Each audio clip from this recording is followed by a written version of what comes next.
অব্র টিমকে ২১ পদক দেওয়া হলো, কিন্তু আরেকজন নিবৃত্তিতে মেহেদী হাসান খানের মতোই সংগ্রাম করেছিলেন। সেই সময় সবার হাতে অ্যান্ড্রয়েড ছিল না, প্লে স্টোরে বাংলাদেশি অ্যাপ ছিল হাতে গোনা। আমরা এখন যে মোবাইল অ্যাপ দিয়ে বাংলা লিখছি সেটির নাম রিদমিক। ময়মনসিংহের সাধারণ এক পরিবারে জন্ম নেওয়া মোহাম্মদ শামীম হাসনাত ২০১০ সালে কৃষি বিশ্ববিদ্যালয় কলেজ থেকে এইচএসসি পাশ করে BUET computer science and engineering বিভাগে ভর্তি হন। বিশ্ববিদ্যালয়ে থাকাকালীন তিনি লক্ষ্য করেন যে মোবাইলে বাংলা লেখার জন্য সহজলভ্য কোনো সমাধান আছে কিনা, অথচ তার নিজের অ্যান্ড্রয়েড ফোন ছিল না। কিন্তু কম্পিউটারে অব্র কিবোর্ড দিয়ে বাংলা লেখার পদ্ধতি তাকে মুগ্ধ করে। সেই সময় গুগল প্লে স্টোরে বাংলা লেখার অ্যাপ ছিল হাতে গোনা কয়েকটি, তার মধ্যে মায়াবী কিবোর্ড অন্যতম। তবে এতে বিজ্ঞাপন এবং ইউজার ইন্টারফেস ব্যবহারকারীদের জন্য অসুবিধাজনক ছিল।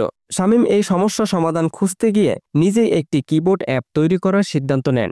এতে তিনি অব্রের ফনেটিক লেআউট, প্রবাদ এবং জাতীয় লেআউট অন্তর্ভুক্ত করেন, যাতে ব্যবহারকারীরা তাদের পছন্দ অনুযায়ী বাংলা লিখতে পারেন। বর্তমানে রিদমিক কিবোর্ড ১০০ মিলিয়নের বেশি ডাউনলোড সহ ৪.৩ রেটিং নিয়ে বাংলা টাইপিংয়ের শীর্ষে অ্যাপ হিসেবে প্রতিষ্ঠিত হয়েছে। ২০১৮ সালে রিদমিক ল্যাবস প্রতিষ্ঠার পর থেকে শামীম হাসনাত তার টিম সহ নিয়মিত রিদমিক কিবোর্ড আপডেট করে যাচ্ছেন। অথচ মোবাইলে বাংলা টাইপ করার সময় আমরা প্রায় ভুলে যাই সেই নিবৃত্তিচারী যোদ্ধার কথা, যার অ্যাপ আমাদের বাংলা লেখার হাতেখড়ি দিয়েছে। সেই ছেলেটির নাম কতজনই বা জানি, অথচ তার সৃষ্টির মাধ্যমে আজ আমরা সহজেই বাংলা লিখতে পারি।